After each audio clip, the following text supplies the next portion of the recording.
മലപ്പുറം ജില്ലയിലായിരുന്നു കേരളത്തെ ഒന്നടങ്കം നടുക്കിയ സംഭവമുണ്ടായത്.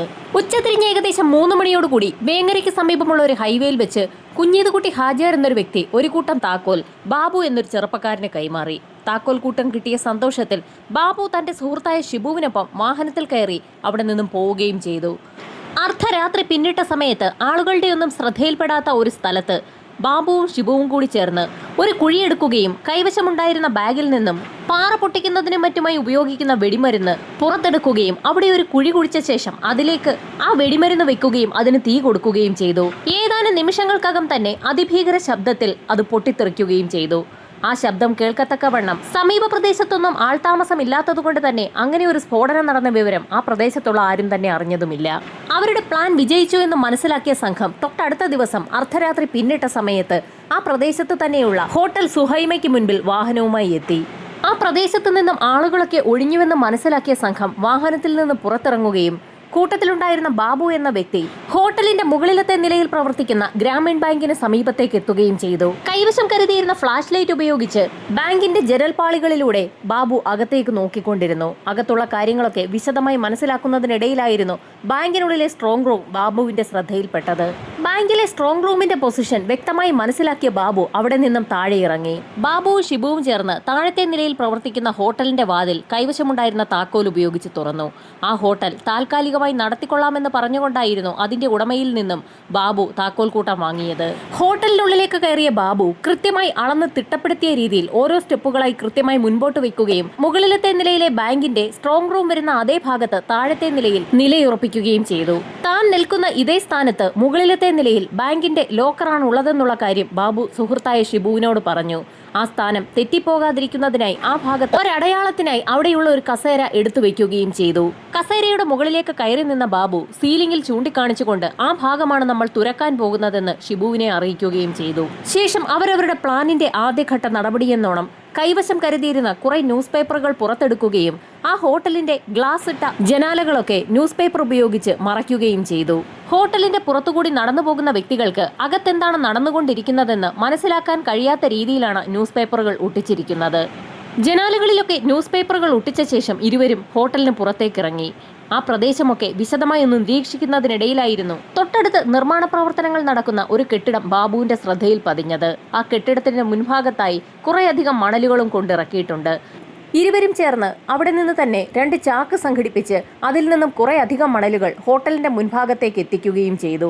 അതിനുശേഷം അവിടെ ഒരു ബോർഡും വെച്ചു. ഹോട്ടലിൽ നിർമ്മാണ പ്രവർത്തനങ്ങൾ നടക്കുന്നതുകൊണ്ട് താൽക്കാലികമായി ഹോട്ടൽ അടച്ചിരിക്കുകയാണെന്നുള്ള പ്ലക്കാർഡായിരുന്നു ബാബു അവിടെ സ്ഥാപിച്ചത്. ഹോട്ടലിൽ നവീകരണ പ്രവർത്തനങ്ങൾ നടക്കുകയാണെന്ന് ആ ബോർഡ് കാണുന്ന ആർക്കും തോന്നും. അത്രയും ചെയ്ത ശേഷം ഇരുവരും അവരുടെ വാഹനത്തിൽ കയറി അവിടെ നിന്നും പോയി. ഇതിനിടയിൽ ഹോട്ടലിലെ ആവശ്യത്തിന് ഷവർമ ഉണ്ടാക്കുന്നതിനായി അതിനുള്ള മെഷീൻ വാങ്ങുന്നതിനായി ബാബു ഷഹബാസ് എന്നൊരു വ്യക്തിയെ കാണുകയും ചെയ്തിരുന്നു.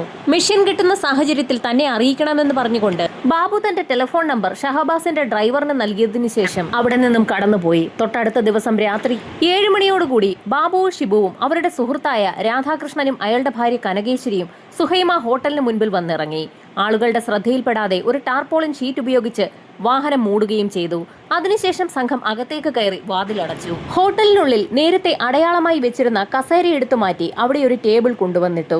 ടേബിളിന് മുകളിലേക്ക് കസേര വെച്ചതിന് ശേഷം ബാബു ആ കസേരയിൽ കയറി നിന്ന് ഡ്രില്ലിംഗ് ജോലി ആരംഭിച്ചു. സീലിംഗ് തുരക്കുക എന്നുള്ളത് തീർത്തും ശ്രമകരമായ ഒരു ദൗത്യമായിരുന്നു. സീലിംഗിൽ 8 ഹോളുകളാണ് ഡ്രില്ലിംഗ് മെഷീൻ ഉപയോഗിച്ച് ബാബു ഇട്ടത്.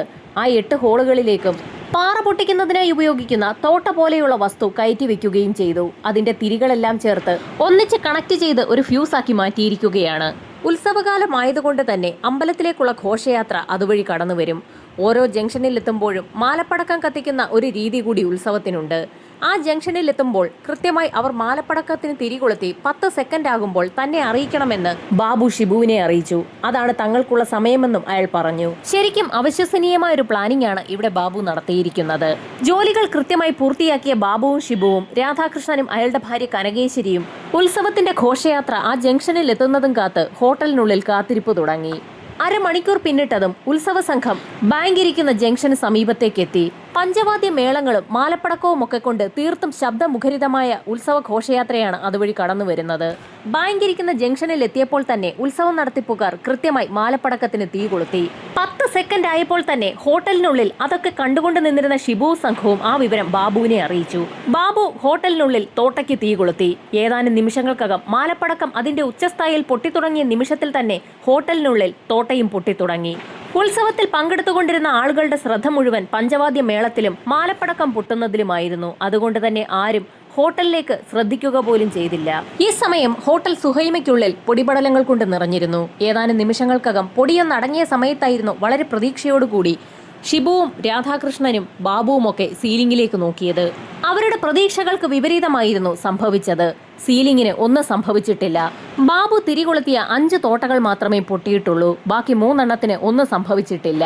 തോട്ട പൊട്ടാത്ത സാഹചര്യത്തിൽ ബാബു അടുത്ത പണി തുടങ്ങി. തന്റെ കൈവശമുണ്ടായിരുന്ന മാർബിൾ കട്ടർ ഉപയോഗിച്ച് സീലിംഗ് ബാബു കട്ട് ചെയ്തു തുടങ്ങി. ഇതേസമയം രാധാകൃഷ്ണൻ പുറത്താരെങ്കിലും തങ്ങളെ ശ്രദ്ധിക്കുന്നുണ്ടോ എന്നറിയുന്നതിനായി ജനാലകളിൽ ഒട്ടിച്ചിരുന്ന ന്യൂസ് പേപ്പറുകൾക്കിടയിലൂടെ ജനാലയ്ക്ക് പുറത്തേക്ക് നോക്കുകയായിരുന്നു. ആ സമയത്തായിരുന്നു ഞെട്ടിക്കുന്ന ഒരു കാഴ്ച രാധാകൃഷ്ണൻ കാണുന്നത്. ഏതോ ഒരു വ്യക്തി ന്യൂസ് പേപ്പറുകൾക്കിടയിലൂടെ ആ ജനലിനകത്തുകൂടി ഹോട്ടലിനുള്ളിലേക്ക് നോക്കുകയാണ്. ആ നിമിഷത്തിൽ തന്നെ രാധാകൃഷ്ണൻ മുകളിലെ സീലിംഗ് കട്ട് ചെയ്തുകൊണ്ടിരുന്ന ബാബുവിന്റെ കാലിൽ ഒന്ന് തട്ടി വിളിച്ചു. ജനലിലൂടെ ആരോ ഒരാൾ അകത്തേക്ക് എത്തി നോക്കുന്നുണ്ടെന്നുള്ള വിവരം ആ സംഘം ബാബുവിനെ അറിയിച്ചു. ബാബു ഉടൻ തന്നെ ഒന്നും സംഭവിക്കാത്തതുപോലെ ആ മൂവർ സംഘത്തെ ഞെട്ടിച്ചുകൊണ്ട് കടയുടെ ഷട്ടർ തുറന്ന് പുറത്തേക്കിറങ്ങി. അവിടെയൊക്കെ അലഞ്ഞു തിരിഞ്ഞു നടക്കുന്ന ഒരു വ്യക്തിയാണ് അവിടേക്ക് എത്തിയിരിക്കുന്നത്. അയാൾക്ക് മൂക്കുമുട്ടെ ബാബു മദ്യം നൽകുകയും ചെയ്തു. അതിനുശേഷം അയാളെ അവിടെ നിന്നും പറഞ്ഞു വിട്ടു. തുടർന്ന് വീണ്ടും ഹോട്ടലിനുള്ളിലേക്ക് കയറിയ ബാബു സീലിംഗ് തുറക്കുന്ന ജോലി തുടർന്നുകൊണ്ടേയിരുന്നു. കൃത്യം നടത്തി ക്ഷീണിച്ച 4 സംഘം അല്പസമയം ആ ഹോട്ടലിനുള്ളിലിരുന്ന് ഒന്ന് മയങ്ങുകയും ചെയ്തു. നേരം പുലർന്നതിന് ശേഷമാണ് അവർ ഉണർന്നത്. പകൽ അതുവഴി ആളുകൾ കടന്നുപോയെങ്കിൽ പോലും ഹോട്ടലിനുള്ളിൽ നിർമ്മാണ പ്രവർത്തികൾ പുരോഗമിക്കുകയായതുകൊണ്ട് അതിന്റെ ശബ്ദമാണെന്നാണ് നാട്ടുകാർ കരുതിയത്. അന്നൊരു പകൽ മുഴുവനും ബാബു സീലിംഗ് തുറക്കുന്ന ജോലി ചെയ്തുകൊണ്ടേയിരുന്നു. രാത്രി ഏകദേശം 11:30 മണിയോടുകൂടിയാണ് ഒരാൾക്ക് കടന്നു പോകാൻ തക്ക വലിപ്പത്തിൽ സീലിംഗ് തുറക്കപ്പെട്ടത്. തുറക്കപ്പെട്ട സീലിംഗിനുള്ളിലൂടെ മറ്റുള്ള ആളുകളുടെ സഹായത്തോടുകൂടി ബാബു ബാങ്കിന്റെ സ്ട്രോങ് റൂമിനകത്തേക്ക് പ്രവേശിച്ചു. കൃത്യം ബാങ്കിന്റെ സ്ട്രോങ് റൂമിനകത്ത് തന്നെയാണ് ബാബു എത്തിയിരിക്കുന്നത്. തന്റെ പ്ലാൻ വിജയിച്ചു എന്ന് മനസ്സിലാക്കിയ ബാബു കയ്യിലുണ്ടായിരുന്ന ഗ്യാസ് കട്ടർ ഉപയോഗിച്ച് ലോക്കറുകൾ ഓരോന്നായി തുറന്നു തുടങ്ങി. ലോക്കറിനുള്ളിലൊക്കെ നിറയെ പ്ലാസ്റ്റിക് കവറുകളാണ് ബാബു കണ്ടത്. പ്ലാസ്റ്റിക് കവറുകൾ തുറന്നു നോക്കിയ ബാബു അമ്പരന്നു പോയി. കവറ് നിറയെ സ്വർണ്ണാഭരണങ്ങൾ. താഴെയുള്ള ആളുകളോട് ചാക്കുകെട്ടുകൾ മുകളിലേക്ക് എത്തിക്കാൻ പറഞ്ഞു. ലോക്കറിലുണ്ടായിരുന്ന ആയിരക്കണക്കിന് വരുന്ന കവറുകളിനുള്ളിലെ സ്വർണ്ണാഭരണങ്ങൾ ഓരോ ചാക്കുകളിലേക്കാക്കി ബാബു നിറച്ചു തുടങ്ങി. വളരെ ബുദ്ധിമുട്ടി ഓരോ ചാക്കുകെട്ടുകളാക്കി ആ ഹോളിനുള്ളിലൂടെ ബാബു താഴേക്ക് എത്തിച്ചു. ഏതാനും നിമിഷങ്ങൾക്കകം തന്നെ അതിഭീകരമായൊരു ശബ്ദമാണ് താഴത്തെ ഹോട്ടലിലുണ്ടായിരുന്ന ഷിബു സംഘവും കേട്ടത്. ഭയന്നു പോയ ഷിബു ആ കസേരയിലേക്ക് കയറി സീലിംഗിലൂടെ ബാങ്കിന്റെ സ്ട്രോങ് റൂമിലേക്ക് നോക്കി. സ്ട്രോങ് റൂമിനുള്ളിൽ ഓക്സിജൻ ലഭ്യത കുറവായതുകൊണ്ട് തന്നെ ബാബു ബോധം കെട്ട് കിടക്കുന്ന കാഴ്ചയാണ് ഷിബു കണ്ടത്. ഷിബു എത്ര വിളിച്ചു നോക്കിയിട്ടും ബാബു കണ്ണു തുറക്കുന്നില്ല. കഴിഞ്ഞ 36 മണിക്കൂർ ഒരേ നിൽപ്പ് നിന്ന് ജോലി ചെയ്ത വ്യക്തിയാണ് ബാബു. അതിനുശേഷം ഇപ്പോൾ ഓക്സിജൻ കുറഞ്ഞ സ്ട്രോങ് റൂമിലേക്കും കയറിയിരിക്കുകയാണ്. അതുകൊണ്ട് തന്നെ അയാൾ വീണുപോയതാണ്. ഒരുപാട് തവണ വിളിച്ചു നോക്കിയ സമയത്ത് ബാബു ഒന്ന് കണ്ണു തുറന്നു. വളരെ പണിപ്പെട്ട് അയാൾ ആ ഹോളിന് സമീപത്തേക്ക് ഇഴഞ്ഞിഴഞ്ഞെത്തുകയും ചെയ്തു. സീലിംഗിലെ ആ ഹോളിനുള്ളിലൂടെ താഴത്തെ ഹോട്ടലിന്റെ ഭാഗത്തേക്ക് മുകളിലെ ബാങ്കിന്റെ സ്ട്രോങ് റൂമിൽ കിടന്നുകൊണ്ട് തന്നെ തന്റെ തല ആ ഭാഗത്തേക്ക് നീട്ടി വെച്ചു കൊടുത്തു. അല്പം ശുദ്ധവായു ശ്വസിച്ചപ്പോൾ തന്നെ ബാബുവിന്റെ തല ഒന്ന് നേരെ നിന്നു. പിന്നീട് ഷിബു ആ ഹോളിലൂടെ തന്നെ ബാബുവിന് വെള്ളം കൊടുക്കുകയും അയാളുടെ മുഖം കഴുകി കൊടുക്കുകയും ചെയ്തു. 1-2 ചാക്ക് സ്വർണ്ണാഭരണങ്ങൾ താഴെ എത്തിച്ചിരിക്കുകയാണ്. ബാക്കി നിരവധി സ്വർണ്ണാഭരണങ്ങളാണ് ഇനി ലോക്കറിലുള്ളത്. അക്കാര്യം ആലോചിച്ചപ്പോൾ വയ്യായെങ്കിൽ പോലും ബാബുവിന് താഴേക്ക് ഇറങ്ങി വരാൻ തോന്നിയില്ല. അയാൾ വീണ്ടും സ്ട്രോങ് റൂമിനകത്തേക്ക് തന്നെ കടന്നു. വളരെ പണിപ്പെട്ട് 3-4 ചാക്ക് സാധനങ്ങൾ കൂടി ബാബു താഴേക്ക് എത്തിച്ചു. ചാക്കിനുള്ളിലുള്ളത് സ്വർണ്ണാഭരണങ്ങളോ പണമോ എന്താണെന്ന് പോലും അയാൾ നോക്കുന്നുണ്ടായിരുന്നില്ല. കയ്യിൽ കിട്ടിയതെല്ലാം ചാക്കിലേക്കാക്കി താഴേക്ക് എത്തിക്കുകയാണ്. കുറച്ചു സമയം കൂടി കഴിഞ്ഞപ്പോൾ ബാബുവിന് തീരെ വയ്യാത്ത അവസ്ഥയിലെത്തി. ഏത് നിമിഷവും അയാൾ ബോധം കെട്ട് താഴെ വീണേക്കാം. എന്നിട്ടും അയാൾ അയാളുടെ പ്രവൃത്തി തുടർന്നുകൊണ്ടേയിരുന്നു. ഇനി തനിക്ക് പിടിച്ചു നിൽക്കാൻ കഴിയില്ല എന്ന് മനസ്സിലാക്കിയ ബാബു ആ ഹോളിനുള്ളിലൂടെ തലയും ഷോൾഡറും താഴേക്കിട്ടു. ഹോട്ടലിന്റെ ഭാഗത്തു നിന്നും ഷിബുവും രാധാകൃഷ്ണനും ചേർന്ന് ബാബുവിനെ വലിച്ചിഴച്ച് താഴേക്കിറക്കി. ബാക്കിയുള്ള ആളുകളോട് ആ ചാക്കുകെട്ടുകളൊക്കെ തങ്ങൾ വന്ന കാറിലേക്ക് നിറയ്ക്കാൻ ബാബു ആവശ്യപ്പെട്ടു. ചാക്കുകെട്ടുകളൊക്കെ വാഹനത്തിൽ നിറച്ച ശേഷം എല്ലാവരും കൂടി ഹോട്ടലിൽ നിന്ന് പുറത്തേക്കിറങ്ങി. പെട്ടെന്നായിരുന്നു ബാബു ഹോട്ടലിന്റെ ക്യാഷ് കൗണ്ടറിൽ പൊടി പറ്റിക്കിടക്കുന്ന ഭാഗത്ത് എന്തോ എഴുതുന്നത് മറ്റുള്ള ആളുകളുടെ ശ്രദ്ധയിൽപ്പെട്ടത്. അതെന്താണെന്നൊന്നും തിരക്കാൻ അവർക്ക് സമയമുണ്ടായിരുന്നില്ല. ആ നാൽവർ സംഘം അതിവേഗത്തിൽ തന്നെ ആ വാഹനത്തിൽ അവിടെ നിന്നും കടന്നുപോയി. അപ്പോഴേക്കും നേരം ഏകദേശം പുലർന്നിരുന്നു. മണിക്കൂറുകൾ പിന്നിട്ട സമയത്തായിരുന്നു സമീപത്തുള്ള സ്റ്റേഷനിലേക്ക് ഒരു ഫോൺ കോൾ എത്തുന്നത്. ഗ്രാമീൺ ബാങ്കിന്റെ ശാഖ കൊള്ളയടിച്ച വിവരം പോലീസ് സ്റ്റേഷനിലും അറിഞ്ഞു. സംഭവം അറിഞ്ഞ് സിഐയും SP-യും ഉൾപ്പെടെയുള്ള സംഘം ബാങ്കിന് സമീപത്തേക്ക് എത്തി. കോടിക്കണക്കിന് രൂപയുടെ സ്വർണ്ണാഭരണങ്ങളാണ് നഷ്ടമായിരിക്കുന്നത്. ലോക്കറിനുള്ളിൽ പല ആളുകളും പണവും സൂക്ഷിച്ചിട്ടുണ്ടായിരുന്നു. പോലീസ് സംഘം അവിടെ എത്തിയപ്പോഴേക്കും സംഭവം അറിഞ്ഞ് നാട്ടുകാരൊക്കെ അവിടേക്ക് എത്തിയിരുന്നു. പല ആളുകളും ബാങ്കിലെ കസ്റ്റമേഴ്സ് തന്നെയാണ്. ബാങ്കിലെ ലോക്കറിൽ സൂക്ഷിച്ചിട്ടുള്ളതും പണയം വെച്ചിട്ടുള്ളതുമായിട്ടുള്ള ആഭരണങ്ങളെല്ലാം മിസ്സായിരിക്കുകയാണ്. ബാങ്കിനുള്ളിലേക്ക് കടന്ന പോലീസ് സംഘം സ്ട്രോങ് റൂമിനകത്തേക്ക് കയറിയപ്പോൾ തന്നെ നടക്കുന്ന ഒരു കാഴ്ചയാണ് കണ്ടത്. സ്ട്രോങ് റൂമിലെ എല്ലാ ലോക്കറുകളും തുറന്നു കിടക്കുകയാണ്. സ്ട്രോങ് റൂമിന്റെ ഒത്ത നടുവിലായി വലിയൊരു ദ്വാരവും കാണാം. പോലീസ് സംഘം ഉടൻ തന്നെ ഫോറൻസിക് ടീമിനെയും സംഭവസ്ഥലത്തേക്ക് വിളിച്ചു വരുത്തി. ഫോറൻസിക് ടീമും പോലീസ് സംഘവും ചേർന്ന് ബാങ്കും സ്ട്രോങ് റൂമും വിശദമായ പരിശോധനയ്ക്ക് വിധേയമാക്കിയ ശേഷം താഴത്തെ നിലയിലുള്ള ഹോട്ടൽ സുഹൈമയുടെ അടുത്തേക്ക് എത്തി. ഹോട്ടലിന്റെ പൂട്ട് തകർത്താണ് പോലീസ് സംഘവും ഫോറൻസിക് ടീമും ഹോട്ടലിനുള്ളിലേക്ക് പ്രവേശിച്ചത്. ഹോട്ടലിനകമാകെ പൊടി പിടിച്ച് കിടക്കുകയാണ്. ഹോട്ടലിനകത്ത് വെടിമരുന്നിന്റെ ഗന്ധവുമുണ്ട്. തോട്ട ഉപയോഗിച്ച് സീലിംഗിൽ ദ്വാരങ്ങൾ ഉണ്ടാക്കി അവിടെ വെച്ച് പൊട്ടിച്ചിരിക്കുകയാണെന്നും പിന്നീട് മാർബിൾ കട്ടർ ഉപയോഗിച്ച് അവിടം കട്ട് ചെയ്ത് സീലിംഗ് മാറ്റിയിരിക്കുകയാണെന്നും പോലീസ് സംഘത്തിന് വ്യക്തമായി. ബാങ്കിനുള്ളിൽ നിന്നും പോലീസ് സംഘത്തിന് വിരലടയാളം ഒന്നും തന്നെ ശേഖരിക്കാൻ കഴിഞ്ഞില്ല. ഈ സമയത്തായിരുന്നു SP-ക്ക് ഒരു സംശയം തോന്നിയത്. ബാങ്കിന്റെ സ്ട്രോങ് റൂമിന്റെ അടിഭാഗം കൃത്യമായി തുറക്കണമെങ്കിൽ ആ ബാങ്കുമായി ബന്ധമുള്ള ഏതെങ്കിലും വ്യക്തികൾ തന്നെയാകാം മോഷണത്തിന് പിന്നിലെന്ന് പോലീസ് ഉറച്ചു. ഒന്നുകിൽ ബാങ്കിന്റെയും ഹോട്ടലിന്റെയും ഒക്കെ സ്കെച്ച് ആ വ്യക്തിയുടെ കൈവശം കിട്ടിയിരിക്കണം. അതല്ലെങ്കിൽ ബാങ്കിൽ ജോലിയുള്ള ഏതെങ്കിലും വ്യക്തികൾ കൃത്യമായ ഇൻഫർമേഷൻ ആ റോബറി നടത്തിയ വ്യക്തികൾക്ക് നൽകിയിരിക്കണം. ഈ സമയത്തായിരുന്നു സംഭവസ്ഥലത്തേക്ക് ഡോഗ് സ്ക്വാഡിനെ എത്തിച്ചത്. ഡോഗ് സ്ക്വാഡ് ആ ഹോട്ടലിലൊക്കെ മണം പിടിച്ച സമയത്തായിരുന്നു ഒരു ജോഡി സ്ലിപ്പറുകൾ പോലീസ് നായയുടെ ശ്രദ്ധയിൽപ്പെട്ടത്. ആ ചെരുപ്പിൽ മണം പിടിച്ച പോലീസ് നായ ഹോട്ടലിന് പുറത്തേക്കിറങ്ങി ഓടിത്തുടങ്ങി. കള്ളനെ ഇപ്പോൾ തന്നെ പോലീസ് സംഘം പിടികൂടുമെന്ന വിശ്വാസത്തിൽ നാട്ടുകാരും പോലീസുകാർക്കൊപ്പം ഓടിത്തുടങ്ങി. പോലീസ് നായ അതിന്റെ ഓട്ടം അവസാനിപ്പിച്ചത് സമീപത്തുള്ള കൺസ്ട്രക്ഷൻ വർക്ക് നടന്നുകൊണ്ടിരിക്കുന്ന കെട്ടിടത്തിന് സമീപത്താണ്. ആ കൺസ്ട്രക്ഷൻ നടക്കുന്ന ബിൽഡിങ്ങിനുള്ളിൽ കുറ്റവാളികൾ ഒളിച്ചിരിക്കുന്നുണ്ടാകാമെന്ന് കരുതിയ പോലീസ് സംഘം ഒന്ന് തയ്യാറെടുക്കുകയും കെട്ടിടത്തിനുള്ളിലേക്ക് കടക്കുകയും ചെയ്തു. എന്നാൽ ആ ബിൽഡിങ്ങിൽ നിന്നും പോലീസ് സംഘത്തിന് ഒന്നും തന്നെ കിട്ടിയില്ല. ആരെയും കണ്ടെത്താനും കഴിഞ്ഞില്ല. ഇതേ സമയം തന്നെ ബാങ്കിൽ പോലീസ് സംഘം ബാങ്ക് ജീവനക്കാരെയൊക്കെ ചോദ്യം ചെയ്യുകയായിരുന്നു. ചോദ്യം ചെയ്യലിൽ പോലീസ് സംഘത്തിന് ഞെട്ടിക്കുന്ന ഒരു കാര്യമാണ് മനസ്സിലായത്. 79 കിലോ സ്വർണ്ണാഭരണങ്ങളാണ് ബാങ്കിൽ നിന്നും നഷ്ടപ്പെട്ടിരിക്കുന്നത്. ഇതിനു പുറമെ 25.5 ലക്ഷം രൂപയും ക്യാഷായി നഷ്ടമായിരിക്കുകയാണ്. കേരളത്തെ ഒന്നടങ്കം ഞെട്ടിച്ച ചേലാമ്പ്ര ബാങ്ക് കൊള്ളയുടെ വിവരങ്ങൾ നാടാകെ പരന്നു. സ്ട്രോങ് റൂം വിശദമായി പരിശോധിച്ചപ്പോഴായിരുന്നു ലോക്കറുകളുടെ ഇടയിൽ കുറെ സ്വർണ്ണാഭരണങ്ങൾ ഉടക്കിക്കിടക്കുന്നത് പോലീസിന്റെ ശ്രദ്ധയിൽപ്പെടുന്നത്. ബാബു സ്ട്രോങ് റൂമിൽ നിന്നും ആഭരണങ്ങൾ മോഷ്ടിക്കുന്നതിനിടയിൽ അയാളുടെ കയ്യിൽ നിന്നും നഷ്ടമായതാണ് ആ സ്വർണ്ണാഭരണങ്ങൾ. കൃത്യമായി പറഞ്ഞാൽ ഏകദേശം 3 കിലോയോളം സ്വർണ്ണാഭരണങ്ങളാണ് അലമാരികൾക്കും ലോക്കറുകൾക്കും ഇടയിൽ നിന്ന് പോലീസ് സംഘത്തിന് ലഭിച്ചത്. 3 കിലോ സ്വർണ്ണാഭരണം തിരികെ ലഭിച്ച സാഹചര്യത്തിൽ 76 കിലോ സ്വർണ്ണാഭരണമാണ് മിസ്സായിരിക്കുന്നതെന്ന് പോലീസ് വിലയിരുത്തി. ഈ സമയത്തായിരുന്നു സംഭവങ്ങളൊക്കെ അറിഞ്ഞുകൊണ്ട് കെട്ടിടത്തിന്റെ ഉടമയായ ഹാജിയാർ സംഭവസ്ഥലത്തെത്തിയത്. ഹാജിയാരുടെ ഉടമസ്ഥതയിലുള്ള ഹോട്ടലിന്റെ താക്കോൽ ആരാണ് കൈവശപ്പെടുത്തിയതെന്നായിരുന്നു പോലീസ് സംഘം ചോദിച്ചത്. അത് ബാബുവാണെന്നുള്ള കാര്യം അയാൾ പോലീസിനോട് വ്യക്തമാക്കി. സാധാരണയായി ആളുകൾക്ക് വീടും സ്ഥാപനവും ഒക്കെ വാടകയ്ക്ക് കൊടുക്കുന്ന സമയത്ത് അവരുടെ ID പ്രൂഫ് വാങ്ങിവെക്കുന്ന പതിവുണ്ട്. ഇവിടെ ഹാജിയാരാകട്ടെ അതൊന്നും വാങ്ങിവെച്ചിട്ടുമില്ല. ബാബുവിന്റെ ടെലിഫോൺ നമ്പർ അയാൾ പറഞ്ഞിരുന്നെങ്കിലും താൻ മറന്നുപോയെന്ന് ഹാജിയാർ പോലീസിനോട് വ്യക്തമാക്കി. എന്നാൽ പോലീസുകാർക്ക് ആശാവഹമായ മറ്റൊരു കാര്യം ഹാജിയാർ പറയുകയും ചെയ്തു. ഷവർമയുണ്ടാക്കുന്ന മെഷീൻ വാങ്ങുന്നതിനായി ബാബു ഷഹബാസിന്റെ ഡ്രൈവറെ സമീപിച്ചിട്ടുണ്ട്. അയാൾക്ക് ഫോൺ നമ്പറും കൊടുത്തിട്ടുണ്ട്. അതുകൊണ്ട് തന്നെ ഷഹബാസിന്റെ ഡ്രൈവറോട് ചോദിച്ചാൽ ഒരുപക്ഷെ ബാബുവിന്റെ നമ്പർ കിട്ടാൻ സാധ്യതയുണ്ടെന്ന് ഹാജിയാർ പോലീസിനോട് പറഞ്ഞു. ആ നിമിഷത്തിൽ തന്നെ ഷഹബാസിന്റെ ഡ്രൈവറെ സംഭവസ്ഥലത്തേക്ക് എത്തിക്കാൻ പോലീസ് സംഘം നിർദ്ദേശം നൽകി. ഇതിനിടയിൽ ഹാജിയാർ ബാബു തനിക്ക് അഡ്വാൻസായി തന്ന 50,000 രൂപ പോലീസ് സംഘത്തിന് കൈമാറുകയും ചെയ്തു. ആ നോട്ടുകെട്ടുകൾ വിശദമായി പരിശോധിച്ച പോലീസ് സംഘത്തിന് അതിലെ റാപ്പറിൽ അടിച്ചിട്ടുള്ള സീലിൽ നിന്നും കോഴിക്കോട് ഡിസ്ട്രിക്ട് കോഓപ്പറേറ്റീവ് ബാങ്കിന്റെ നോട്ടുകെട്ടുകളാണ് അതെന്ന് വ്യക്തമായി. ആ നോട്ടുകെട്ടുകൾ പിൻവലിച്ച വ്യക്തി ആരെന്ന് കണ്ടെത്തിയാൽ കേസ് അതിവേഗത്തിൽ തെളിയിക്കാൻ കഴിയുമെന്നും SP അടങ്ങുന്ന സംഘം ഉറച്ചു വിശ്വസിച്ചു. നേരത്തെ ഹോട്ടൽ നടത്തിക്കൊണ്ടിരുന്ന മൊയ്തീൻകുട്ടി ഹാജി എന്ന വ്യക്തിയാണ് ബാബുവിനെ തനിക്ക് പരിചയപ്പെടുത്തിയതെന്നുള്ള കാര്യം കൂടി ഹാജിയാർ പോലീസുകാരോട് പറഞ്ഞു. ഉടൻ തന്നെ നേരത്തെ ഹോട്ടൽ നടത്തിക്കൊണ്ടിരുന്ന മൊയ്തീൻകുട്ടി ഹാജിയെ സംഭവസ്ഥലത്തെത്തിച്ച് പോലീസ് സംഘം ചോദ്യം ചെയ്തു. ഹോട്ടൽ നഷ്ടത്തിലായിരുന്ന സമയത്താണ് താൻ ബാബുവിനെ പരിചയപ്പെട്ടതെന്നും അയാൾ ഒരു ജെനുവിനായ വ്യക്തിയാണെന്ന് തനിക്ക് തോന്നിയതുകൊണ്ടാണ് ഹോട്ടൽ അയാളെ ഏൽപ്പിക്കാൻ ഹാജിയാരോട് താൻ പറഞ്ഞതെന്നും അയാൾ പോലീസിനോട് പറഞ്ഞു. അവരെ ചോദ്യം ചെയ്തുകൊണ്ടിരിക്കുന്നതിനിടയിലായിരുന്നു ഷഹബാസിന്റെ ഡ്രൈവറായ ഉസ്മാനെ പോലീസ് സംഘം സംഭവസ്ഥലത്തേക്ക് എത്തിച്ചത്. ഉസ്മാനിൽ നിന്നും പോലീസ് സംഘത്തിന് ബാബുവിന്റെ നമ്പർ കിട്ടി. അത് മാത്രവുമല്ല, ബാബു സഞ്ചരിച്ച വാഹനത്തിന്റെ നമ്പറും ഉസ്മാൻ പോലീസിന് കൈമാറി. ആ മൂവർ സംഘത്തിന്റെ സഹായത്തോടു കൂടി തന്നെ പോലീസ് സംഘം ബാബുവിന്റെ സ്കെച്ച് വരച്ചു തുടങ്ങി.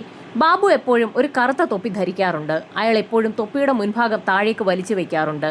ബാബുവിന്റെ മാനറിസങ്ങളൊക്കെ കൃത്യമായി തന്നെ ഉസ്മാൻ ശ്രദ്ധിച്ചിട്ടുണ്ട്. തങ്ങൾക്കറിയാവുന്ന കാര്യങ്ങളെല്ലാം മൂവർ സംഘം പോലീസിന് മുൻപാകെ പറഞ്ഞുകൊടുത്തു. അത് മാത്രവുമല്ല, ബാബുവിന്റെ കീഴ്ചുണ്ടിന്റെ ഭാഗം വളഞ്ഞിരിക്കുകയാണ്. അക്കാര്യങ്ങൾ കൂടി ഉൾപ്പെടുത്തിയാണ് വിദഗ്ധരടങ്ങുന്ന സംഘം ബാബുവിന്റെ സ്കെച്ച് വരച്ചത്. ബാബുവിന്റെ സ്കെച്ച് വരച്ചു തീർന്നതും ആ മൂവർ സംഘം അതുതന്നെയാണ് ബാബുവെന്ന് പോലീസുകാരോട് ഉറപ്പിച്ചു പറഞ്ഞു. ഈ സമയത്തായിരുന്നു ഹോട്ടലിനുള്ളിൽ പരിശോധന നടത്തിക്കൊണ്ടിരുന്ന പോലീസുകാരിൽ ഒരാൾ പുറത്തേക്ക് വന്ന് SP-യോട് ഒരു കാര്യം പറയുന്നത്. SP അയാൾ ഹോട്ടലിന്റെ ക്യാഷ് കൗണ്ടറിലേക്കാണ് കൂട്ടിക്കൊണ്ടുപോയത്. ക്യാഷ് കൗണ്ടറിലെ പൊടി പിടിച്ച മേശയുടെ ഭാഗത്ത് ജയ് മാവോ എന്ന് എഴുതി വെച്ചിരിക്കുന്നത് കാണിക്കാനാണ് പോലീസ് സംഘം SP-യെ കൂട്ടിക്കൊണ്ടുപോയത്. മാവോയിസ്റ്റുകളാണ് ബാങ്ക് കൊള്ളയടിച്ചതെന്ന് സൂചിപ്പിക്കുന്ന രീതിയിലുള്ള വാക്കുകളാണ് അവിടെ എഴുതി വെച്ചിരിക്കുന്നത്. നാട്ടുകാരെ വിശദമായി ചോദ്യം ചെയ്യുന്നതിനിടയിലായിരുന്നു ബ്രിജിത്ത് എന്നൊരു ചെറുപ്പക്കാരൻ പോലീസിന് നിർണായകമായ ഒരു മൊഴി നൽകിയത്. ബാങ്ക് റോബറി പുറത്തറിയുന്നതിന്റെ തൊട്ട് തലേ ദിവസം രാത്രിയിൽ ബാങ്കിന് സമീപത്തുകൂടി നടന്നു പോകുന്നതിനിടയിൽ ആരൊക്കെയോ ഹോട്ടലിനുള്ളിൽ നിന്ന് സംസാരിക്കുന്നത് താൻ കേട്ടു എന്നും ഹോട്ടലിനുള്ളിൽ എന്തോ ഡ്രില്ല് ചെയ്യുന്ന സൗണ്ടും താൻ കേട്ടു എന്നും അയാൾ പോലീസിനോട് പറഞ്ഞു. ഹോട്ടലിനുള്ളിൽ റിപ്പയറിംഗ് വർക്കുകൾ നടക്കുന്നു എന്ന് എഴുതി വെച്ചിരിക്കുന്നത് കൊണ്ട് താൻ കൂടുതലായി അതിനെക്കുറിച്ച് അന്വേഷിക്കാൻ പോയില്ല എന്നും അയാൾ പോലീസിന് മൊഴി നൽകി. ബാങ്ക് റോബറിയുടെ പിന്നിൽ ബാബു മാത്രമല്ല, അയാൾക്കൊപ്പം കൂടുതൽ ആളുകളുണ്ടെന്നും ഇതിൽ നിന്ന് പോലീസിന് വ്യക്തമായി. ഇതോടൊപ്പം തന്നെ പ്രദേശവാസിയായ മറ്റൊരു വ്യക്തി ബാബുവിനെ ഹോട്ടലിന് മുൻപിൽ കണ്ടതായി പോലീസിന് മൊഴി നൽകി. പോലീസ് അന്വേഷണം വിപുലമാക്കുകയും ബാബുവിന്റെ സ്കെച്ച് മീഡിയകൾ വഴി പ്രദർശിപ്പിക്കുകയും ചെയ്തു. ബാബു ഉപയോഗിച്ചിരുന്ന കാറിന്റെ നമ്പർ കേന്ദ്രീകരിച്ച് RT ഓഫീസിൽ പോലീസ് സംഘം അന്വേഷണം നടത്തിയപ്പോൾ ഞെട്ടിക്കുന്ന വിവരങ്ങളാണ് പുറത്തു വന്നത്. ബാബുവിന്റെ കാറിൽ ഉപയോഗിച്ചിരിക്കുന്നത് വ്യാജ നമ്പറാണ്. ഇതോടൊപ്പം തന്നെ മറ്റൊരു വിവരം കൂടി RT ഓഫീസിൽ നിന്ന് പോലീസ് സംഘം കളക്ട് ചെയ്തു. ബാബു ഉപയോഗിച്ചിരുന്നത് സിൽവർ നിറത്തിലുള്ള മാരുതി സെൻ കാറാണ്. അത്തരത്തിൽ എത്ര കാറുകൾ മലപ്പുറം RTOയിൽ രജിസ്റ്റർ ചെയ്തിട്ടുണ്ടെന്നുള്ള വിവരം കൂടി പോലീസ് സംഘം കളക്ട് ചെയ്തു. ഇതേസമയം തന്നെ മറ്റൊരു സംഘം പോലീസുകാർ ബാബു ഹാജിയാർക്ക് നൽകിയ നോട്ടുകെട്ടുകൾ കേന്ദ്രീകരിച്ച് ഒരു അന്വേഷണം നടത്തി. കോഴിക്കോട് ഡിസ്ട്രിക്ട് കോഓപ്പറേറ്റീവ് ബാങ്കിന്റെ നോട്ടുകളാണ് ബാബു ഹാജിയാർക്ക് നൽകിയിരിക്കുന്നത്. 100ന്റെ നോട്ടുകൾ ബാങ്കിൽ നിന്നും കൊണ്ടുപോയത് ഒരു സ്ത്രീയാണെന്നുള്ള ഇൻഫർമേഷൻ കൂടി പോലീസിന് കിട്ടി. സംഭവത്തിൽ ഒരു സ്ത്രീ കൂടി ഉൾപ്പെട്ടിട്ടുണ്ടെന്ന് പോലീസിന് ഇതിൽ നിന്നും വ്യക്തമായി. ബാബുവിന്റെ മൊബൈൽ നമ്പർ കേന്ദ്രീകരിച്ച് നടത്തിയ അന്വേഷണത്തിൽ ഞെട്ടിക്കുന്ന ചില കാര്യങ്ങളാണ് പുറത്തു വന്നത്. ആ ഫോണിൽ നിന്നും 3 പേർക്ക് മാത്രമേ കോളുകൾ പോയിട്ടുള്ളൂ. അത് കടയുമായി ബന്ധപ്പെടുത്തി ഹാജിയാർക്കും മൊയ്തീൻകുട്ടി ഹാജിക്കും അതുപോലെ തന്നെ ഡ്രൈവർ ഉസ്മാനുമാണ്. ഈ 3 പേരെ വിളിക്കുന്നതിന് വേണ്ടി മാത്രമാണ് ആ മൊബൈൽ നമ്പർ ഉപയോഗിച്ചിട്ടുള്ളത്. ആ നമ്പർ രജിസ്റ്റർ ചെയ്തിരിക്കുന്നത് ഒരു രാധാകൃഷ്ണന്റെ പേരിലുമാണ്. മാവോയിസ്റ്റുകളാണ് ബാങ്ക് ആക്രമണത്തിന് പിന്നിലെന്നുള്ള വാർത്ത പ്രചരിക്കുന്നതിനിടയിലായിരുന്നു പോലീസ് സംഘത്തിന് സൈബർ സെല്ലിന്റെ ഭാഗത്തു നിന്ന് മറ്റൊരു ഇൻഫർമേഷൻ കൂടി കിട്ടുന്നത്.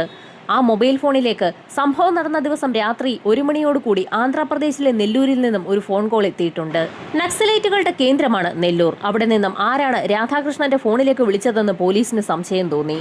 പോലീസ് സംഘം അന്ന് രാത്രി തന്നെ മൊബൈലിന്റെ ഉടമയായ രാധാകൃഷ്ണനെ കസ്റ്റഡിയിലെടുത്തു. അയാൾ ബാബു അല്ലേ എന്ന് ചോദിച്ച് പോലീസ് സംഘം അയാളെ ചോദ്യം ചെയ്തെങ്കിലും താൻ ബാബു അല്ല, രാധാകൃഷ്ണനാണെന്നും ആ നമ്പർ താൻ കുറെ നാളുകൾക്ക് മുൻപ് ഉപയോഗിക്കുന്നത് നിർത്തിയെന്നും അയാൾ പോലീസിനോട് പറഞ്ഞു. ആന്ധ്രയിലെ നെല്ലൂരിലുള്ള ആരെങ്കിലും രാധാകൃഷ്ണന് പരിചയക്കാരുണ്ടോ എന്നുള്ള പോലീസിന്റെ ചോദ്യത്തിന് തനിക്ക് അങ്ങനെ ആരെയും പരിചയമില്ല എന്നും അയാൾ പോലീസിനോട് പറഞ്ഞു.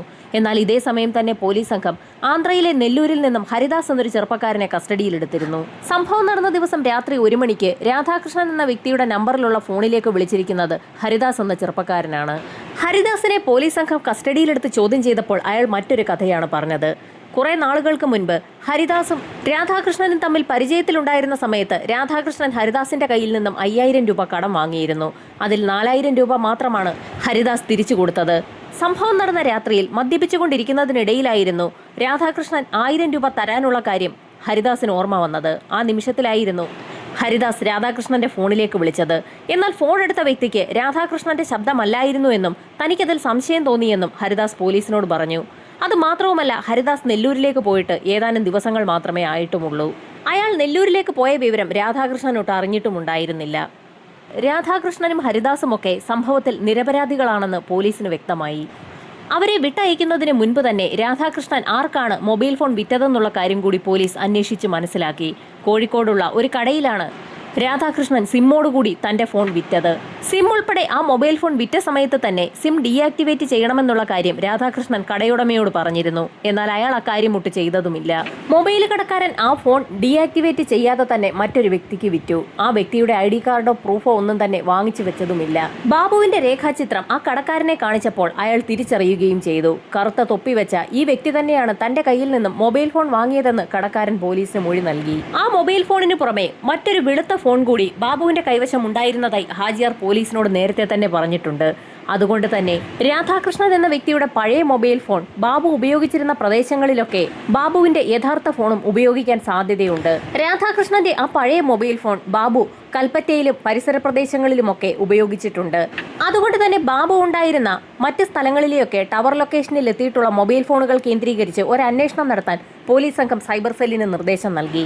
3 കോളുകൾ വിളിക്കുന്നതിന് വേണ്ടി മാത്രമാണ് രാധാകൃഷ്ണൻ എന്ന വ്യക്തിയുടെ ആ പഴയ ഫോണും സിം കാർഡും ബാബു ഉപയോഗിച്ചിട്ടുള്ളത്. അതേ ലൊക്കേഷനിൽ ബാബുവിന്റെ ഫോണും ആക്റ്റീവ് ആയിരുന്നിരിക്കണം. ബാബുവിന്റെ യഥാർത്ഥ ഫോണിന്റെ ടവർ ലൊക്കേഷൻ കണ്ടെത്തുക എന്നുള്ളത് പോലീസിനെ സംബന്ധിച്ചിടത്തോളം തീർത്തും ശ്രമകരമായ ഒരു ദൗത്യം തന്നെയായിരുന്നു.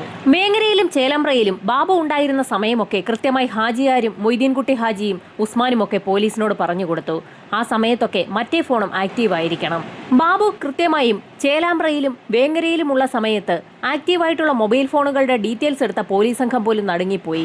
20 ലക്ഷത്തിൽ പരം മൊബൈൽ ഫോണുകളുടെ ഡേറ്റകളാണ് പോലീസ് സംഘത്തിന് ലഭിച്ചത്. ഇതിൽ നിന്നും ബാബുവിന്റെ ഫോൺ എങ്ങനെ കണ്ടെത്താനാകുമെന്ന് പോലും പോലീസ് സംശയിച്ചു. അതൊരു മിഷനായി തന്നെ SP അൻവർ ഹുസൈൻ ഏറ്റെടുത്തു. 20 ലക്ഷം ഫോൺ കോളുകളിൽ നിന്നും ബാബുവിന്റെ മൊബൈൽ ഫോൺ കണ്ടെത്താൻ തന്നെ അദ്ദേഹം തീരുമാനിച്ചു. പോലീസ് സംഘം രാവും പകലും ആ കോൾ ഡാറ്റ റെക്കോർഡുകൾ പരിശോധിച്ചുകൊണ്ടേയിരുന്നു. ഇതിനിടയിലായിരുന്നു ഹൈദരാബാദിൽ നിന്നും പോലീസിനെ തേടി ഒരു നിർണായക ഫോൺ കോൾ എത്തിയത്. ബാങ്ക് കൊള്ളയുമായി ബന്ധപ്പെട്ട് പോലീസ് സംഘം സമൂഹ മാധ്യമങ്ങളിൽ പങ്കുവച്ച ബാബു എന്ന വ്യക്തിയുടെ ചിത്രം കണ്ടുകൊണ്ടായിരുന്നു ഒരു വ്യക്തി ഹൈദരാബാദിൽ നിന്നും വിളിച്ചത്. ബാബുവിനെയും കൂടൊരു വ്യക്തിയെയും കൂടി ഹൈദരാബാദിൽ വെച്ച് താൻ കണ്ടു എന്നായിരുന്നു വിളിച്ച വ്യക്തി പറഞ്ഞത്. അയാളുടെ പേരോ ഡീറ്റെയിൽസോ ഒന്നും തന്നെ അയാൾ പോലീസിന് കൈമാറാതെ ഫോൺ കട്ട് ചെയ്യുകയും ചെയ്തു. SP-യുടെ നിർദ്ദേശപ്രകാരം ഒരു സംഘം പോലീസുകാർ ഉടൻ തന്നെ ഹൈദരാബാദിലേക്ക് പുറപ്പെട്ടു.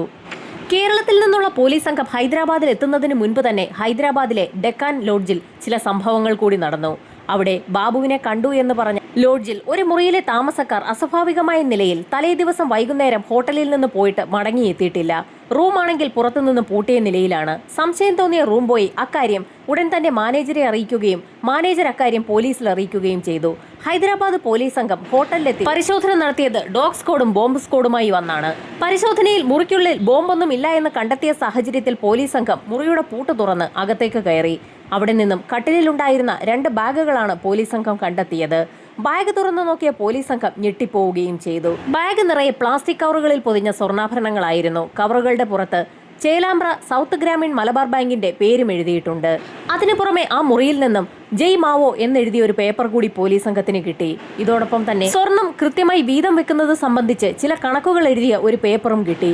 ആ മുറിയിലുണ്ടായിരുന്ന താമസക്കാരെ കുറിച്ച് ഹൈദരാബാദ് പോലീസ് സംഘം ഹോട്ടലിന്റെ മാനേജരോട് തിരക്കുകയും ചെയ്തു. മുറിയിലുണ്ടായിരുന്ന വ്യക്തികൾ 2 ബാഗുമായി തലേ ദിവസം വൈകിട്ട് ഉടൻ മടങ്ങി വരാമെന്ന് പറഞ്ഞ് അവിടെ നിന്നിറങ്ങിയതാണ്. പിന്നീട് അവരെ കണ്ടിട്ടില്ല.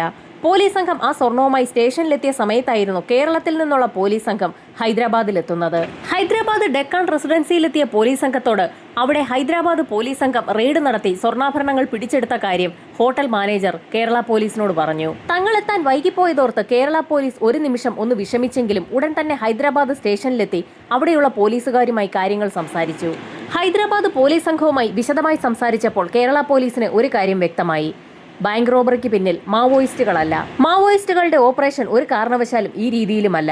മാവോയിസ്റ്റുകളാണ് ഇത് ചെയ്തതെന്ന രീതിയിൽ ഏതോ ചില വ്യക്തികൾ നടത്തിയ ബാങ്ക് കൊള്ളയാണിതെന്ന് ഹൈദരാബാദ് പോലീസ് സംഘം കേരള പോലീസിനോട് ഉറപ്പിച്ചു തന്നെ പറഞ്ഞു. ബാബു സംഘവും ഹൈദരാബാദിലുണ്ടെന്ന് പോലീസിനെ വിളിച്ചറിയിച്ച വ്യക്തി ആരാണെന്ന് കണ്ടെത്താൻ തന്നെ പോലീസ് തീരുമാനിച്ചു. അന്വേഷണത്തിൽ ഹൈദരാബാദിലുള്ള ഒരു പബ്ലിക് ടെലിഫോൺ ബൂത്തിൽ നിന്നാണ് ആ വ്യക്തി പോലീസിനെ വിളിച്ചതെന്ന് പോലീസ് സംഘം കണ്ടെത്തി. ആ ബൂത്തിന്റെ ഉടമ വ്യക്തിയെ തിരിച്ചറിയുകയും ചെയ്തു. അത് സാക്ഷാൽ ബാബു തന്നെയാണ്. ബാബുവിന്റെ ഫോട്ടോ കാണിച്ച നിമിഷത്തിൽ തന്നെ ആ വ്യക്തിയാണ് തന്റെ ബൂത്തിൽ നിന്നും മലയാളത്തിൽ സംസാരിച്ചതെന്ന് അയാൾ പോലീസിനോട് പറഞ്ഞു. ബാബു യഥാർത്ഥത്തിൽ പോലീസുകാരെ ഒന്ന് വട്ടം ചുറ്റിച്ചതാണ്. ബാബുവിനൊപ്പം ഹൈദരാബാദിലുണ്ടായിരുന്നത് ഷിബുവാണ്. ബാബുവും ഷിബുവും ഹൈദരാബാദിൽ നിന്നും കോഴിക്കോട്ടേക്ക് മടങ്ങിയെത്തി. കോഴിക്കോട്ടെത്തിയ ബാബുവും ഷിബുവും ചേർന്ന് ചില പുതിയ പദ്ധതികൾ ആസൂത്രണം ചെയ്തു. അതിന്റെ ഭാഗമായി ചെന്നൈയിലുള്ള തന്റെ സഹോദരിയുടെ മകനെ വിളിക്കുകയും പഴയ സ്വർണം ബൾക്കായി വാങ്ങാൻ കഴിയുന്ന വ്യക്തികളെ കണ്ടെത്തി അവരുടെ വിവരങ്ങൾ തന്നെ എത്രയും വേഗം അറിയിക്കണമെന്ന് ആവശ്യപ്പെടുകയും ചെയ്തു. അതിന്റെ ഭാഗമായി ബാബുവിന്റെ സഹോദരിയുടെ മകൻ അത്തരത്തിലുള്ള വ്യക്തികളെ കണ്ടെത്തുകയും ബാബുവിനെ അറിയിക്കുകയും ചെയ്തു. ബാബുവും ഷിബുവും ചേർന്ന് കൈവശമുള്ള സ്വർണത്തിന്റെ ഒരു ഭാഗം ചെന്നൈയിലെത്തിക്കുകയും മറ്റൊരു വ്യക്തിക്ക് കൈമാറി 35 ലക്ഷം രൂപ കൈപ്പറ്റുകയും ചെയ്തു. ശേഷം ആ തുകയുമായി ബാംഗ്ലൂരിലെത്തി ഒരു ഫ്ളാറ്റ് വാങ്ങുകയും ചെയ്തു. എല്ലാ ആഴ്ചയിലും ബാബുവും ഷിബുവും ചെന്നൈയിലേക്ക് എത്തും. തങ്ങളുടെ കൈവശമുള്ള സ്വർണം 35-40 ലക്ഷം രൂപയ്ക്ക് വിൽക്കും. പിന്നീട് ബാംഗ്ലൂരിലെത്തി റിയൽ എസ്റ്റേറ്റിൽ നിക്ഷേപിക്കും. ഈ പ്രക്രിയ തുടർന്നുകൊണ്ടേയിരുന്നു. ഇതേസമയം കേരള പോലീസ് 20 ലക്ഷത്തോളം വരുന്ന ഫോൺ കോളുകളിൽ നിന്ന് ബാബുവിന്റെ മൊബൈൽ നമ്പർ കണ്ടെത്താനുള്ള തിരക്കിലായിരുന്നു. ഓരോ ദിവസവും ഓരോ ഫോണിലേക്ക് പോലീസ് ഉദ്യോഗസ്ഥരും സൈബർ സെല്ലിൽ നിന്നുള്ള ആളുകളും വിളിച്ചു നോക്കും. അങ്ങനെ വിളിക്കുന്നതിനിടയിലായിരുന്നു ഒരു ദിവസം ഫോൺ കോൾ സാക്ഷാൽ ബാബുവിന്റെ ഫോണിലേക്ക് എത്തിയത്. ബാബുവിന്റെ യഥാർത്ഥ പേര് ജോസഫ് എന്നാണ്. അതുകൊണ്ട് തന്നെ ജോസഫ് എന്ന പേരിൽ രജിസ്റ്റർ ചെയ്തിരിക്കുന്ന ആ ഫോണിലേക്ക് തന്നെയാണ് പോലീസുകാർ വിളിച്ചത്. തങ്ങൾ ഒരു വെരിഫിക്കേഷന്റെ പേരിൽ വിളിക്കുകയാണെന്നും ഈ നമ്പറിലുള്ള ഉടമസ്ഥനിൽ നിന്നും ചില കാര്യങ്ങൾ ചോദിച്ചറിയുന്നതിനായി അയാൾ സ്റ്റേഷൻ വരെ എത്തണമെന്നുമായിരുന്നു വിളിച്ച പോലീസുകാർ പറഞ്ഞത്. ഇത് കേട്ട ജോസഫ് എന്ന ബാബു അക്ഷരാർത്ഥത്തിൽ വിയർത്തു തുടങ്ങി. താനൊരു യാത്രയിലാണെന്നും എത്രയും വേഗം സ്റ്റേഷനിൽ റിപ്പോർട്ട് ചെയ്തുകൊള്ളാമെന്നും ബാബു എന്ന ജോസഫ് പോലീസുകാരെ അറിയിച്ച ശേഷം ഫോൺ കട്ട് ചെയ്തു. പോലീസുകാർ തന്നിലേക്ക് എത്തുകയാണോ എന്ന് ബാബുവിന് സംശയം തോന്നി. പോലീസ് സംഘം മാവോയിസ്റ്റുകളുടെ പിന്നാലെ അന്വേഷണവുമായി നടക്കുകയാണെന്നായിരുന്നു ബാബു കരുതിയിരുന്നത്. പോലീസുകാർ വിളിച്ച നിമിഷത്തിൽ തന്നെ ബാബു തന്റെ ഫോണിൽ നിന്നും സിം കാർഡ് എടുത്തു പുറത്തു കളഞ്ഞു. പുതിയ 2 സിം അയാൾ എടുക്കുകയും അയാളുടെ താമസ സ്ഥലം ഇപ്പോഴുള്ള സ്ഥലത്ത് നിന്നും മാറ്റുകയും ചെയ്തു. പുതിയ സ്ഥലത്ത് ബാബുവിനൊപ്പം താമസത്തിനായി ഷിബുവും എത്തി. ബാബു എന്ന ജോസഫിനൊപ്പം അയാളുടെ കൂടെ താമസിക്കുന്നത് ഭാര്യ അനീറ്റയും അനീറ്റയുടെ പിതാവുമാണ്. അനീറ്റ പൂർണ്ണ ഗർഭിണിയാണ്. അവരെ കോഴിക്കോടുള്ള ഹോസ്പിറ്റലിലാണ് കാണിച്ചുകൊണ്ടിരിക്കുന്നത്. ബാങ്ക് റോബറി സമയത്ത് ബാബുവിനൊപ്പം കൂടെയുണ്ടായിരുന്ന രാധാകൃഷ്ണനും അയാളുടെ ഭാര്യ കനകേശ്വരിയും ഭയന്ന് ജീവിക്കുകയാണ്. പോലീസ് പിടിയിലാകുമോ എന്നുള്ള ഭയമാണ് ഇരുവർക്കുമുള്ളത്. ഇതിനിടയിൽ പോലീസ് സംഘം മറ്റൊരു കാര്യം കണ്ടെത്തി. തങ്ങളുടെ വിജയത്തിലേക്ക് എത്തുകയാണെന്ന് പോലീസിന് ഉറപ്പായി. പോലീസ് സംഘം നേരത്തെ വിളിച്ച് സ്റ്റേഷനിലേക്ക് എത്തണമെന്ന് ആവശ്യപ്പെട്ട ആളുകളുടെ കൂട്ടത്തിൽ നിന്നും ജോസഫ് എന്ന വ്യക്തിയുടെ സിം കാർഡ് ഇപ്പോൾ വർക്ക് ചെയ്യുന്നില്ല. അങ്ങനെയെങ്കിൽ ജോസഫ് എന്ന വ്യക്തി തന്നെയാകാം ബാബു എന്ന പേരിൽ ഹാജിയാരെയും മൊയ്തീൻകുട്ടി ഹാജിയെയും ഉസ്മാനെയും ഒക്കെ വിളിച്ചതെന്ന് പോലീസിന് ഉറപ്പായി. അത് മാത്രവുമല്ല, ഞെട്ടിക്കുന്ന ഒരു കാര്യം ബാബുവിന്റെ ഫോൺ നമ്പറിലൂടെ കടന്നുപോയപ്പോൾ പോലീസ് സംഘത്തിന് വ്യക്തമായി. ബാബു എന്ന ജോസഫിന്റെ ഫോണിലേക്ക് പീരുമേടുള്ള ഒരു പോലീസുകാരൻ വിളിച്ചിട്ടുണ്ട്. പോലീസുകാരനും കൃത്യത്തിൽ പങ്കുണ്ടോ എന്ന് അറിയുന്നതിനായി പോലീസ് സംഘം പീരുമേട്ടിലെത്തി ആ പോലീസുകാരനെ ചോദ്യം ചെയ്തു. ബാബുവിന്റെ നമ്പർ കാണിച്ചു കൊടുത്തിട്ട് ആ നമ്പറിലേക്ക് ഒന്ന് കോൾ ചെയ്യാൻ പറഞ്ഞ നിമിഷത്തിൽ തന്നെ പോലീസുകാരൻ തന്റെ ഫോൺ എടുത്ത് ആ നമ്പറിലേക്ക് കോൾ ചെയ്തു. ജെയ്സൺ എന്നൊരു പേരാണ് എഴുതി വന്നത്. മലപ്പുറത്ത് നിന്നുള്ള പോലീസുകാരെ തീർത്തും ഞെട്ടിക്കുന്ന ഒരു മറുപടിയായിരുന്നു പീരുമേട് സ്റ്റേഷനിലുള്ള പോലീസുകാരൻ പറഞ്ഞത്. ചങ്ങനാശ്ശേരിയിൽ തന്റെ ഫാമിലി താമസിക്കുന്നതിനടുത്ത് താമസിച്ചിരുന്ന വ്യക്തിയായ ജെയ്സന്റെ നമ്പറാണതെന്നും ജെയ്സന്റെ ഭാര്യ അനീറ്റ തന്റെ ഭാര്യയുടെ സുഹൃത്താണെന്നും ആ പോലീസുകാരൻ മലപ്പുറത്ത് നിന്നുള്ള പോലീസുകാരോട് പറഞ്ഞു. അനീറ്റ എന്ന് കേട്ടപ്പോൾ തന്നെ മലപ്പുറത്ത് നിന്നുള്ള പോലീസുകാർക്ക് സന്തോഷമായി. കാരണം ബാബുവിന്റെ ഫോൺ നമ്പറിലൂടെ കടന്നുപോയ സമയത്ത് അയാൾ അനീറ്റ എന്ന സ്ത്രീയെ സ്ഥിരമായി വിളിക്കുന്നതായും അനീറ്റ തിരികെ വിളിക്കുന്നതായും ഒക്കെ പോലീസ് കണ്ടെത്തിയിരുന്നു. അങ്ങനെയെങ്കിൽ ജെയ്സൺ ജോസഫ് എന്ന ബാബു തന്നെയാകാം.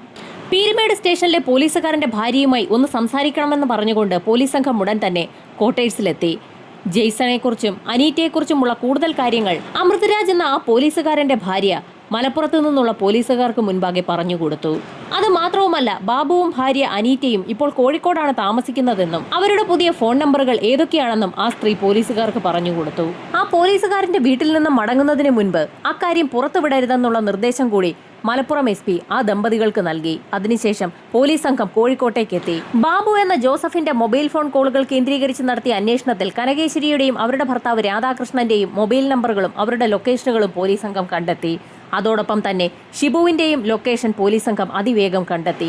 ഇതിനിടയിൽ അനീറ്റയുടെ ഫോൺ കോളുകൾ കേന്ദ്രീകരിച്ച് നടത്തിയ പോലീസ് അന്വേഷണത്തിൽ ബേബി മെമ്മോറിയൽ ഹോസ്പിറ്റലിൽ അവർ പുതിയ അഡ്മിഷൻ എടുത്തിട്ടുണ്ടെന്നുള്ള കാര്യം പോലീസ് സംഘം കണ്ടെത്തി. ഹോസ്പിറ്റലിലേക്ക് അനീറ്റയുമായി ബാബു എത്തുന്ന നിമിഷത്തിൽ തന്നെ അയാളെ അറസ്റ്റ് ചെയ്യുന്നതിനുള്ള നടപടിക്രമങ്ങൾ പോലീസ് സംഘം ആരംഭിച്ചു. ജോസഫിനെ തിരിച്ചറിയുന്നതിനായി പീരുമേട്ടിലുള്ള പോലീസുകാരനെയും പോലീസ് സംഘം രംഗത്തേക്കിറക്കി. ഇതോടൊപ്പം തന്നെ മറ്റ് 2 സംഘം പോലീസുകാരെ ഷിബുവിനെയും അതോടൊപ്പം തന്നെ കനകേശ്വരിയെയും രാധാകൃഷ്ണനെയും പിടികൂടുന്നതിനായി സജ്ജരാക്കി നിർത്തുകയും ചെയ്തു. ബാബുവിനെ അറസ്റ്റ് ചെയ്യുന്ന നിമിഷത്തിൽ തന്നെ മറ്റുള്ള ആളുകളെയും കസ്റ്റഡിയിലെടുക്കണമെന്നായിരുന്നു എസ്.പിയുടെ നിർദ്ദേശം. എസ്.പിയുടെ നിർദ്ദേശപ്രകാരം ഒരു സംഘം പോലീസുകാർ അതിരാവിലെ തന്നെ ജോസഫ് താമസിച്ചുകൊണ്ടിരിക്കുന്ന വീടിന് സമീപത്തെത്തി. മറ്റൊരു സംഘം പോലീസുകാർ ബേബി മെമ്മോറിയൽ ഹോസ്പിറ്റലിന് സമീപത്തെത്തി. രാവിലെ ഏകദേശം 9 മണിയോടുകൂടിയായിരുന്നു ബാബുവിന്റെ ഭാര്യ അനീറ്റ ഹോസ്പിറ്റലിൽ ബുക്ക് ചെയ്തിട്ടുണ്ടായിരുന്നത്. പോലീസ് സംഘത്തിന്റെ ആദ്യഘട്ടത്തിലെ തീരുമാനമനുസരിച്ച് 8:30 ഹോസ്പിറ്റൽ വളയണമെന്നുള്ളതായിരുന്നു നിർദ്ദേശം. എന്നാൽ എന്തോ ഒരു സംശയം തോന്നിയ പോലീസ് സംഘം അതിരാവിലെ തന്നെ ഹോസ്പിറ്റൽ വളയാൻ തീരുമാനിക്കുകയായിരുന്നു. ബാബുവിനെ തിരിച്ചറിയുന്നതിനായി അമൃതരാജ് എന്ന പോലീസുകാരനുമായി പോലീസ് സംഘം ഹോസ്പിറ്റലിന് മുൻപിൽ നിൽക്കുന്ന സമയത്തായിരുന്നു അതിവേഗതയിൽ ഒരു ആംബുലൻസ് ഹോസ്പിറ്റലിനുള്ളിലേക്ക് കടന്നുപോയത്. ഈ സമയത്ത് അമൃതരാജ് അതിൽ ജെയ്സനെ പോലെ ഒരാളെ കണ്ടു എന്ന് പോലീസുകാർക്ക് റിപ്പോർട്ട് ചെയ്തു. പോലീസ് സംഘം അതിവേഗതയിൽ തന്നെ ജീപ്പിൽ നിന്ന് ചാടിയിറങ്ങി ആശുപത്രിക്കുള്ളിലേക്ക് കടന്നു. ആശുപത്രി കോറിഡോറിലൂടെ ബാബു നടന്നു നീങ്ങുന്നത് പോലീസുകാരുടെ ശ്രദ്ധയിൽപ്പെട്ടു. അതിവേഗതയിൽ തന്നെ ഹോസ്പിറ്റലിന് ചുറ്റും ഗേറ്റിന്റെ ഭാഗത്തുമൊക്കെ പോലീസ് സംഘം വളഞ്ഞു. അകത്തേക്ക് കയറിയ ബാബുവിന്റെ പിന്നിൽ പോലീസ് സംഘം എത്തുകയും അയാളുടെ ഷോൾഡറിൽ തോക്ക് വെച്ച് അയാളെ ബാബു എന്ന് വിളിക്കുകയും ചെയ്തു. യെസ്, ഞാൻ ബാബു എന്ന് പറഞ്ഞുകൊണ്ട് അയാൾ തിരിഞ്ഞു നോക്കി. ആ നിമിഷത്തിലായിരുന്നു പോലീസ് സംഘം തോക്കുമായി തന്റെ മുൻപിൽ നിൽക്കുന്ന കാഴ്ച ബാബു കണ്ടത്. പോലീസുകാരെ അപ്രതീക്ഷിതമായി കണ്ട ബാബു എന്ന ജോസഫ് ആകെ വിളറി വെളുത്തു. താൻ പിടിക്കപ്പെട്ടു എന്ന് മനസ്സിലാക്കിയ നിമിഷത്തിൽ തന്നെ ബാബു ഒന്ന് പുഞ്ചിരിച്ചുകൊണ്ട് തന്നെ പോലീസുകാരോട് കൺഗ്രാറ്റുലേഷൻസ് പറഞ്ഞു. സാധാരണഗതിയിൽ ഒരു പിടികിട്ടാപ്പുള്ളി പറയാത്ത കാര്യമാണ് ബാബു പോലീസുകാരോട് പറഞ്ഞിരിക്കുന്നത്. പോലീസ് സംഘം അധികമൊന്നും ആലോചിക്കാതെ തന്നെ ബാബു എന്ന ജോസഫിന്റെ കൈകളിൽ വിലങ്ങ് വയ്ക്കുകയും അയാളെ വാഹനത്തിലേക്ക് കയറ്റുകയും ചെയ്തു. ഈ നിമിഷത്തിലായിരുന്നു ബാബുവിന്റെ ഭാര്യ അനീറ്റ കാര്യങ്ങളൊക്കെ മനസ്സിലാക്കാതെ അവിടെ തരിച്ചു നിന്നത്. ഭാര്യ അനീറ്റയ്ക്ക് ഇക്കാര്യങ്ങളൊന്നും അറിഞ്ഞുകൂടായിരുന്നു അല്ലേ എന്നുള്ള പോലീസിന്റെ ചോദ്യത്തിന് ബാബു നടുങ്ങിപ്പോയി. തന്റെ ഭാര്യയെക്കുറിച്ചൊക്കെ പോലീസിന് അറിയാമോ എന്നായിരുന്നു അയാളുടെ സംശയം. എല്ലാ കാര്യങ്ങളും ബാബുവിനെ കുറിച്ച് മനസ്സിലാക്കിയ ശേഷമാണ് പോലീസ് സംഘം തന്നെ വളഞ്ഞിരിക്കുന്നതെന്ന് അയാൾക്ക് ഉറപ്പായി. ബാബുവിനെ അറസ്റ്റ് ചെയ്ത നിമിഷത്തിൽ തന്നെ ഷിബുവിനെയും കനകേശ്വരിയെയും രാധാകൃഷ്ണനെയും ഒക്കെ മറ്റൊരു സംഘം പോലീസുകാർ അറസ്റ്റ് ചെയ്ത് കഴിഞ്ഞിരുന്നു. വാദപ്രതിവാദങ്ങൾക്കൊടുവിൽ കോടതി ജോസഫിനും കൂട്ടർക്കും 10 വർഷത്തെ വീതം തടവ് ശിക്ഷ വിധിച്ചു.